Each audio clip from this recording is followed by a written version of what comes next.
Fala galera, tudo certo? O Santos faz 3-1 na Ponte Preta, dando um show na Vila Belmiro, com um primeiro tempo muito forte, faz o torcedor voltar a sonhar com um time em uma ótima fase que não acontecia há muito tempo, e principalmente, tanto bem coletivamente quanto individualmente. Juliano deu um show, Fábio Carille foi muito bem, e dá sinais de que o Santos pode sim brigar pelo título paulista ou brigar para voltar logo para a primeira divisão.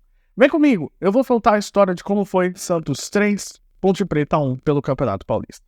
Se você não é inscrito no canal, se inscreva para não perder esse tipo de conteúdo, beleza? Vamos lá. O Santos ele veio a campo com João Paulo, Aderlan, Gil, Joaquim, Felipe Jonathan, João Schmidt, Pituca, Pedrinho, Guilherme e Julio Furt. O Santos ele foi armado num 4-3-3 por Fábio Carille. Ao que tudo indica, ele realmente se transformou num técnico muito mais ofensivo. E o Carille ele não gosta que as pessoas fiquem falando que ele é um técnico retranqueiro, mas as pessoas são conhecidas pela imagem que elas deixam. Então, se o Carille ele armava o seu time com 2 linhas de 4, 1 ou 2 atacantes, é por conta das peças também que ele tinha e da filosofia do jogador. O Carille veio da escola do Mano Menezes, onde você monta o time pela defesa.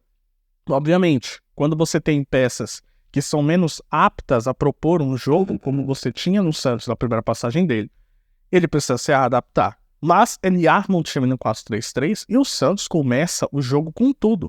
Apesar das condições do gramado não serem as melhores, o Santos ele começa o jogo marcando, ele começa o jogo com muito volume, e você via que até os 30 primeiros minutos só o Santos tinha jogado, só o Santos tinha finalizado, e não iria demorar muito para poder abrir o placar. O time ele abre o placar com o Juliano, numa jogada muito boa, tá? E inclusive o Santos ele já tinha assustado antes. E Juliano ele abre o placar ficando sozinho na área. Depois de um cruzamento a bola bate, sobra para ele, ele tira do goleiro de forma magistral. Depois disso o Santos ele continua impondo o seu jogo, vai para cima da Ponte Preta, não deixa a Ponte Preta respirar, chega ao 2-0 muito rápido com o Julio Furt. Sim, o mesmo atacante que não era titular e que já fez gols na temporada passada muito importantes. Nesse ano ele começa como titular e ele mostra a que veio. Ele é um centroavante não tão rápido, obviamente, quando você via nas bolas longas, ele apostando corrida, ele não ganhava, mas ele é muito bom para poder fazer parede para finalizar de dentro da área. Ou seja, abre o olho que esse é um cara muito importante para o ataque do Santos. E vai passando o primeiro tempo, você via que o Santos estava agindo ao natural. Ele estava trocando passes, principalmente no meio campo, passes da defesa, conexão muito bem feita para o ataque, muito diferente do time da temporada passada, e aqui não há uma crítica ao Marcelo Fernandes em si, porque ele salvou o time como ele podia, mas você vê que quando você tem uma conexão muito bem feita de uma defesa, meio campo e ataque, as coisas fluem muito bem. Então você tem um Gil que tem um bom passe, você tem um Aderlan que tem muito bom passe, o Felipe Jonathan, que também é muito bom, que consegue fazer a conexão, que você tem um meio de campo ali com Pituca e com Juliano, que funciona demais, e o João Schmidt, que também foi muito bem, e abre o olho do Tomás Rincon, que para tirar essa vaga do João Schmidt vai ser difícil. Mas quando você tem um homem de meio campo, que consegue fazer essa ligação como é o Pituca, as coisas fluem muito mais. E o Pituca ele já tinha mostrado isso na anterior passagem do Santos, com o Sampaoli, e ele foi muito bem agora.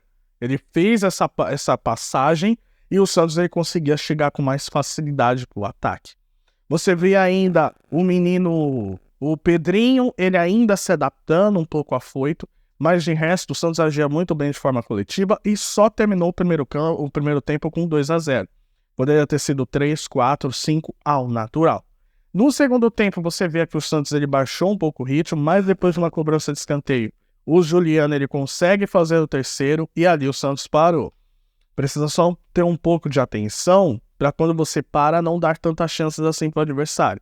Porque depois que o Santos parou, você via que a Ponte Preta ela começou a crescer de ritmo e começou a incomodar. Até que ela achou um pênalti numa bola que bate no braço do Gil e acaba fazendo o seu único gol na partida, mas que começou a criar um certo volume, um pouco preocupante.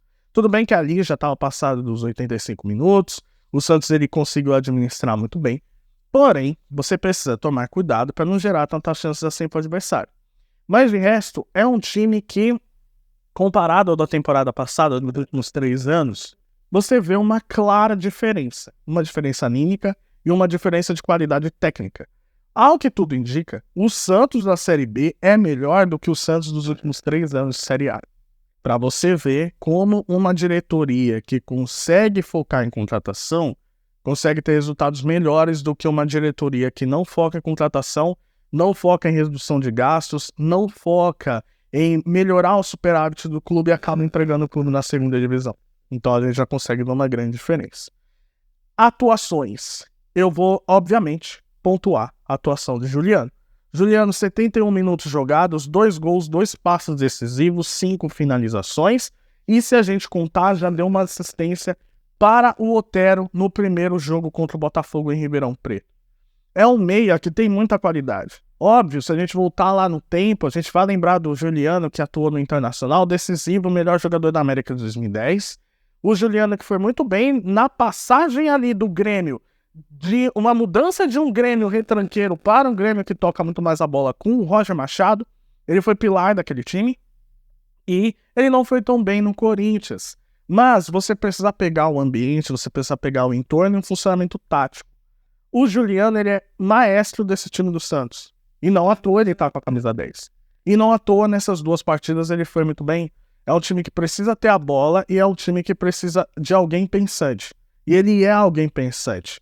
Óbvio, são as 2 primeiras partidas, é contra Botafogo e Ponte Preta, mas a gente precisa lembrar do desempenho que o Santos tinha com outros adversários do mesmo nível, se não mais fracos. Era um time que não conseguia dar resposta, era um time que não conseguia ter um passe muito bem feito, e o Juliano, ele consegue ser o organizador. Ele é contratado para ser esse cara, e ele aparentemente foi esse cara. Então, se você dá um pouco mais de liberdade, como o próprio Carille falou, olha, fica um pouco mais perto da área para ele conseguir finalizar, e não pegando a bola da defesa, você vai ter um Juliano muito mais genial. E é isso que a gente viu. E no todo, o Santos foi muito bem. Terminou o jogo com 54% de posse de bola, já é o segundo jogo que o Santos termina com mais posse de bola que o adversário, e isso leva a crer que esqueçam aquela história do Santos no 4-4-2, com 2 linhas de 4 muito fechadas, ficando na sua área. Estamos vendo um Santos que está indo para cima, um Santos que está propondo o jogo e que está sendo protagonista dos confrontos. Óbvio, quando você vai pegar times de Série A, como os seus rivais, você vai ter uma dificuldade maior. Mas esses são os adversários que o Santos vai enfrentar na Série B. E é muito bom dar uma resposta logo agora. Vamos ver como é que vai se comportar frente ao Palmeiras, mas o importante é, o Santos fez uma boa atuação, convenceu e o torcedor ficou feliz.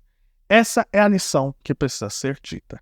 Eu quero saber o que você acha, deixa aqui nos comentários. Você acha que o Santos foi bem? Você acha que o Santos vai ter uma boa temporada melhor do que as anteriores? Deixa aqui a sua opinião e não se esqueça de se inscrever no canal. Tamo junto e até a próxima. Valeu!